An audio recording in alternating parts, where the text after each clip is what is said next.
ناظرین و سامعین، خلاصہ پارہ نمبر 10 پیش خدمت ہے۔ اس پارے کا آغاز سورۃ الانفال کے بقیہ حصے سے ہوتا ہے، جس میں مال غنیمت کی تقسیم اور غزوہ بدر کے مزید پہلوؤں پر روشنی ڈالی گئی ہے۔ اس کے بعد سورہ التوبہ شروع ہوتی ہے، جس میں مشرکین سے براعت یعنی علیحدگی کا اعلان، عہد شکن مشرکوں کے خلاف جنگی احکام، غزوہ حنین کا تذکرہ، زکوٰۃ کے مصارف اور منافقین کی ریشہ دوانیوں کا پردہ چاک کیا گیا ہے۔ جان لو کہ جو کچھ مال غنیمت تم نے حاصل کیا ہے، اس کا 5واں حصہ اللہ، اس کے رسول، رشتہ داروں، یتیموں، مسکینوں اور مسافروں کے لیے ہے۔ بدر کے موقع پر اللہ نے دونوں گروہوں کو ایک دوسرے کے سامنے اس طرح پیش کیا کہ اگر تمہارے درمیان پہلے سے مقابلے کی قرارداد ہوتی تو تم ضرور پہلو تہی کر جاتے۔ اللہ نے نبی کو خواب میں اور پھر میدان جنگ میں دشمنوں کی تعداد کم کر کے دکھائی، تاکہ جو بات ہوئی تھی اسے اللہ ظہور میں لے آئے۔ اے ایمان والو، جب کسی گروہ سے تمہارا مقابلہ ہو تو ثابت قدم رہو، اللہ کو کثرت سے یاد کرو، اللہ اور اس کے رسول صلی اللہ علیہ وسلم کی اطاعت کرو، اور آپس میں نہ جھگڑو ورنہ تمہاری ہوا اکھڑ جائے گی۔ ان لوگوں کی طرح نہ ہو جاؤ جو اتراتے ہوئے نکلے اور اللہ کی راہ سے روکتے تھے۔ شیطان نے ان کافروں کے کرتوت ان کی نگاہوں میں خوشنما بنا کر دکھائے تھے، مگر جب مقابلے کا وقت آیا تو وہ الٹے پاؤں پھر گیا، کہنے لگا کہ میں تمہارا ساتھ نہیں دے سکتا، میں وہ کچھ دیکھ رہا ہوں جو تم لوگ نہیں دیکھتے، مجھے خدا سے ڈر لگتا ہے اور خدا بڑی سخت سزا دینے والا ہے۔ منافقین کہتے تھے کہ ان مسلمانوں کو ان کے دین نے خبط میں مبتلا کر رکھا ہے، حالانکہ اللہ پر بھروسہ کرنے والا ہی غالب رہتا ہے۔ کاش تم وہ منظر دیکھو جب فرشتے مقتول کافروں کی روحیں قبض کرتے ہوئے ان کے چہروں اور پیٹھوں پر ضربیں لگا رہے تھے۔ یہ ویسا ہی معاملہ ہے جیسا آل فرعون اور ان سے پہلے کے نافرمانوں کے ساتھ ہوا، کہ اللہ نے ان کے گناہوں کی پاداش میں انہیں ہلاک کر دیا۔ اللہ کے نزدیک بدترین مخلوق وہ ہے جو حق کو ماننے سے انکار کر دے، خصوصاً وہ لوگ جن سے تم نے معاہدہ کیا اور وہ ہر موقع پر اسے توڑ دیتے ہیں۔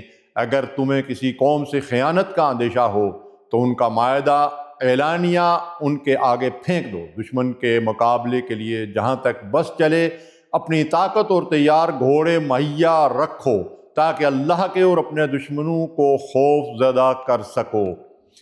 اگر دشمن صلح کی طرف مائل ہوں تو تم بھی اس کے لیے آمادہ ہو جاؤ اور اللہ پر بھروسہ کرو۔ اللہ نے اپنی مدد اور مومنوں کے ذریعے تمہاری تائید کی اور ان کے دل ایک دوسرے سے جوڑ دیے۔ اے نبی، مومنوں کو جنگ پر ابھارو، اگر تم میں سے 20 صابر آدمی ہوں گے تو وہ 200 پر غالب آئیں گے۔ اب اللہ نے تمہارا بوجھ ہلکا کر دیا، کیونکہ اسے معلوم ہے کہ تم میں کمزوری ہے، لہذا اب 100 صابر 200 پر غالب رہیں گے۔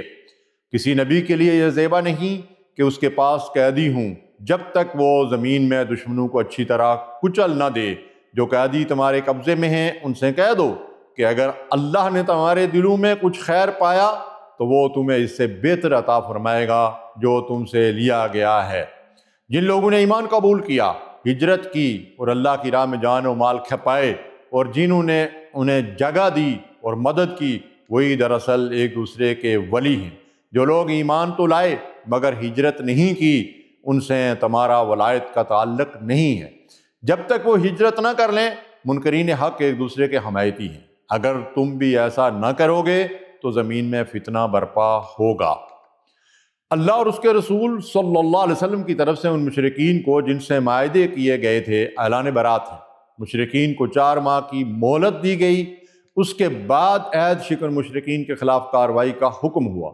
اگر کوئی مشرک پناہ مانگ کر اللہ کا کلام سننا چاہے تو اسے پناہ دی جائے تاکہ وہ حق سے واقف ہو۔ مشرکین کسی مومن کے معاملے میں نہ قرابت کا لحاظ کرتے ہیں اور نہ معاہدے کی ذمہ داری کا۔ وہ اللہ کی آیات کے بدلے تھوڑی قیمت وصول کرتے ہیں اور اس کی راہ میں سد راہ بنتے ہیں۔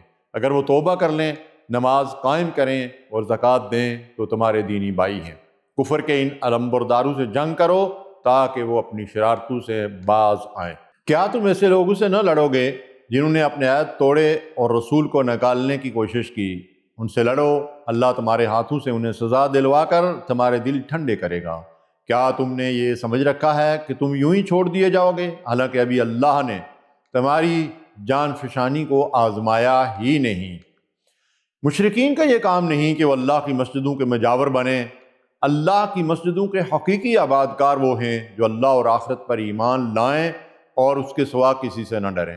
حاجیوں کو پانی پلانا اور مسجد حرام کی خدمت کرنا ان لوگوں کے برابر نہیں ہو سکتا جنہوں نے اللہ کی راہ میں ہجرت اور جہاد کیا۔ اگر تمہارے باپ، بیٹے، بھائی، بیویاں، مال اور کاروبار تمہیں اللہ، اس کے رسول اور جہاد سے زیادہ عزیز ہیں تو اللہ کے فیصلے کا انتظار کرو۔ غزوہ حنین کے دن تمہیں اپنی کثرت پر غرہ تھا، مگر وہ تمہارے کچھ کام نہ آئی اور زمین اپنی وسعت کے باوجود تم پر تنگ ہو گئی۔ پھر اللہ نے اپنے رسول صلی اللہ علیہ وسلم اور مومنوں پر سکینت نازل فرمائی اور ایسے لشکر اتارے جو تمہیں نظر نہ آتے تھے۔ مشرکین ناپاک ہیں، اس سال کے بعد وہ مسجد حرام کے قریب نہ پھٹکنے پائیں۔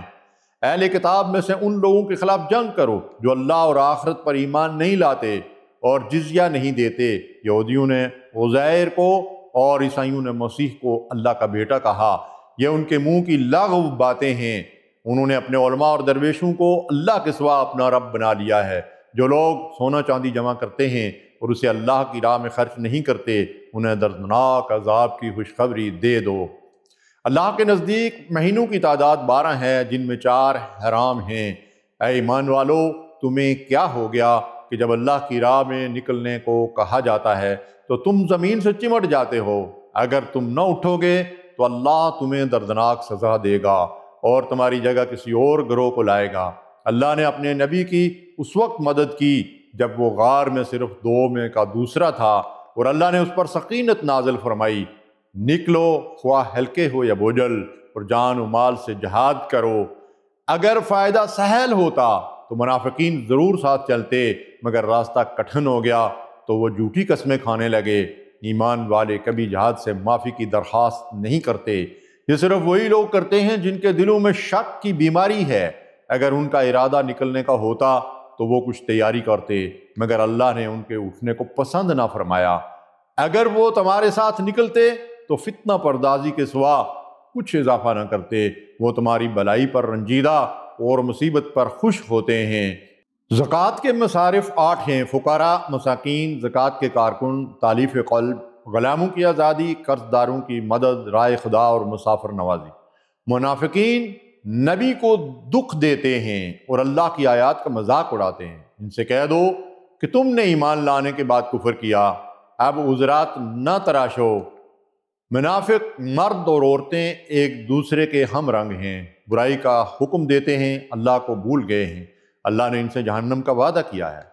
اس کے برعکس مومن مرد اور عورتیں ایک دوسرے کے رفیق ہیں، نیکی کا حکم دیتے ہیں، اللہ کے وفادار ہیں۔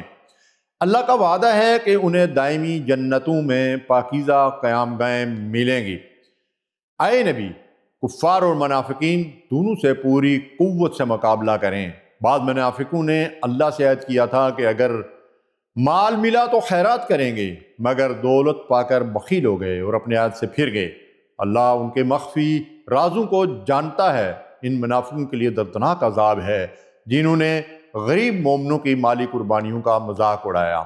جو لوگ جان بوجھ کر پیچھے رہ گئے انہوں نے گرمی کا عذر کیا، حالانکہ جہنم کی آگ اس سے کہیں زیادہ گرم ہے۔ نبی کو ایسے منافقوں کی نماز جنازہ پڑھنے سے روک دیا گیا۔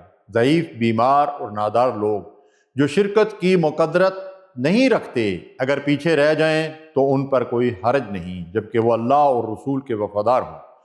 ان لوگوں کا تذکرہ بھی ہوا جو اس لیے روتے ہوئے واپس گئے کہ ان کے پاس سواری کے لیے کچھ نہ تھا۔ اے اللہ، ہمیں سچے ایمان، مکمل سپردگی کی دولت عطا فرما۔ ہمیں نفاق کی بیماری، سستی اور دنیا کی محبت سے محفوظ رکھ۔ ہمیں اپنے دین کی نصرت کے لیے جان و مال سے جہاد کی توفیق عطا فرما اور ہمارے دلوں کو اپنی یاد سے اطمینان بخش دے۔ اے پروردگار، ہمیں ان لوگوں میں شامل فرما جن سے تو راضی ہو گیا اور جو تجھ سے راضی ہو گئے۔ آمین یا رب العالمین۔